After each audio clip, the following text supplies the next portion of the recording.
Hello ළමයි. අද නම් සුබ නැගතින් ගෙදරින් ආවට අම්බානෙකට වහිනවා එළියේ. කොච්චර වැස්සත් ඉතින් ඔයාලා දන්නවනේ. අපි ෂූට් එකක් බාරගත්තොත් ආයේ ලේසියෙන් අතාරින්නේ. අපි ඉතින් අම්බානෙට දෙමිලා ලොකේෂන් එකට එද්දි වේහිලත් එක්ක. අපි ඉතින් බඩු ටික සෙට් කරගෙන ඉවර වෙලා කපල් එකව ෂූට් එක රෙඩි කරා. එහෙනම් ගයිස් ඔන්න අපි වැඩ පටන් ගත්තා.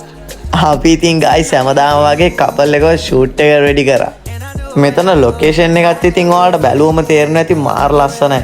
මනමාලය නම් ගයිස් බඳින්න කලින්ම චුට්ටක් විතර බය වෙලා.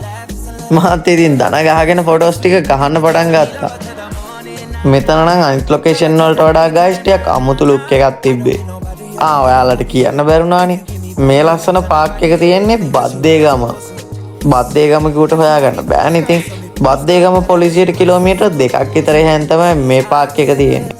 ඔන්න ගයිස් අපි ලස්සන කපල් එකේ දෙවෙනි ඇඳුම චේන්ජ් කරලා තමයි යාළගේ ඉතුරු ෆොටෝස් ටික ගන්න යන්නේ.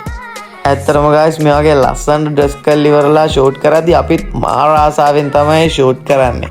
ඉතින් ගයිස් ඔයාලත් බලන් ඉන්න මේ වගේ ලස්සන ෂූට් එකක් කරන්නේ නේද?